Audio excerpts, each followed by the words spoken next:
Bonjour, j'ai le plaisir de vous présenter mon dernier livre intitulé Le pouvoir pédophile, paru en juillet 2020.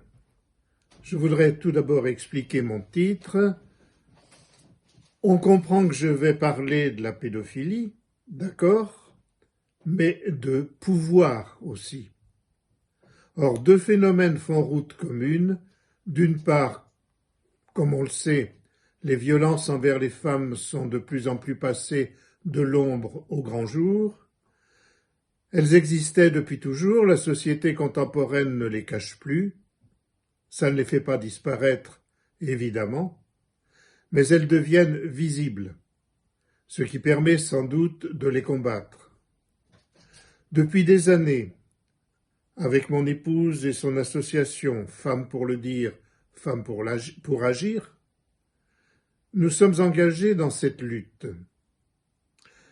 J'ai publié plusieurs essais, en commençant par La diabolisation de la femme en 2009, puis La spirale de la misogynie en 2012, ensuite La caissière et la putain sur la prostitution en 2016.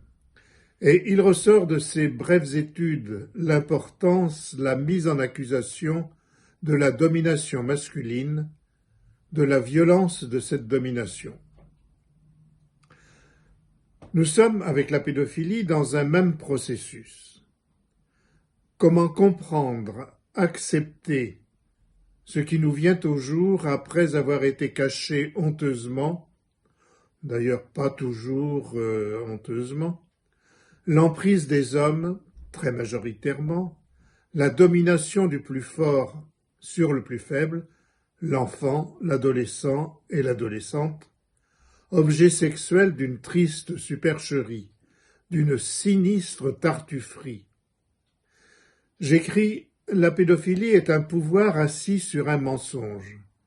Je t'aime, je veux ton bien, à tel point que je te sodomise. La pédophilie est un jeu pervers qui du fantasme opère le passage à l'acte. Mon propos, dans cet essai teinté de sociologie, n'est pas de décrire la pédophilie, même si de nombreuses références historiques et littéraires supportent ma démonstration. Non, ce que je cherche, c'est à éclairer cette perversion, j'oserais dire de l'intérieur.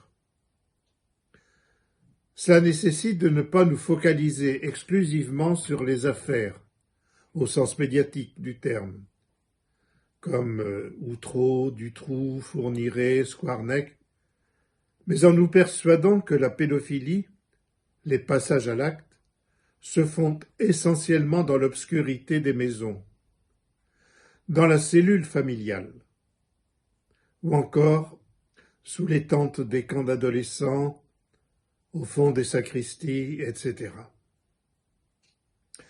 Et il nous faut encore nous garder de deux écueils qui freinent la réflexion. D'abord, l'émotion, qui entache les jugements aussi bien de l'opinion publique que la sérénité des prétoires.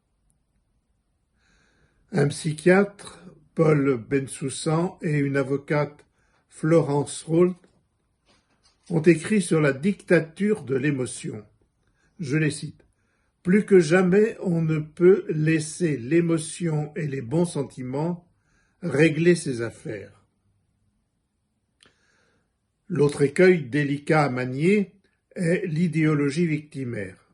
Victimaire, je dis. Certes, notre compréhension de la pédophilie a fait un grand pas lorsque les victimes ont commencé à parler, à s'organiser, à accuser leurs prédateurs. Mais il s'agit d'un préalable.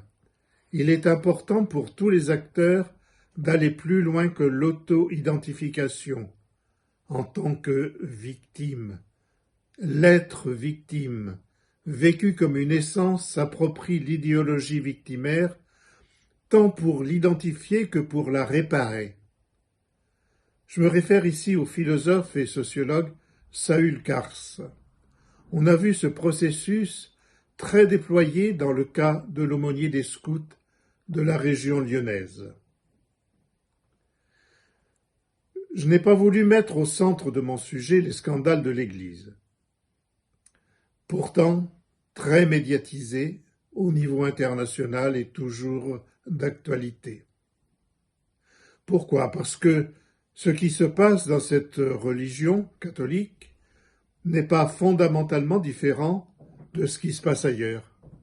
Par contre, ce qui s'y ajoute et qui spécifie la pédophilie catholique, entre guillemets, c'est le caractère sacré des auteurs des passages à l'acte. Et cela, même si ce caractère est en perte de vitesse avec la fonte des effectifs cléricaux. J'ajouterai à cela que la pédophilie est un rapport perverti à la sexualité, qui s'inscrit, je le rappelle, dans une relation d'autorité de type patriarcal, de pouvoir du père sur la famille, sur sa descendance, et les trois religions monothéistes légitiment en la sacralisant cette relation. Un Dieu père, mais aussi oui mon père, bien mon père, etc. Qu'il s'agisse d'inceste au fond de la maison d'agression sous une tente pendant un camp scout ou en confession dans une chambre, c'est toujours la figure du père qui agit, qui touche, qui viole. La pédophilie n'y est pas d'une autre nature qu'ailleurs, la pédophilie y est incestueuse. Un agneau se désaltérait dans le courant d'une onde pure. Un loup survient à jeun qui cherchait aventure, et que la faim en ces lieux a tiré. Qui te rend si hardi de troubler mon breuvage, dit cet animal plein de rage. Tu seras châtié de ta témérité. Qui, mieux que Jean de La Fontaine, pour conclure ce bref exposé? Relisons la fable du loup et de l'agneau.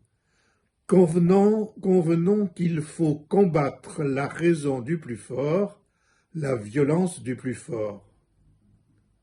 Ma conclusion à la fin de cet essai, c'est un appel à un contrat social, un contrat de respect. Le respect va à l'encontre de la pédophilie, qu'elle émane d'un homme, d'une femme, plus rarement, d'un prêtre, de tout chef, père, Dieu, irrespectueux.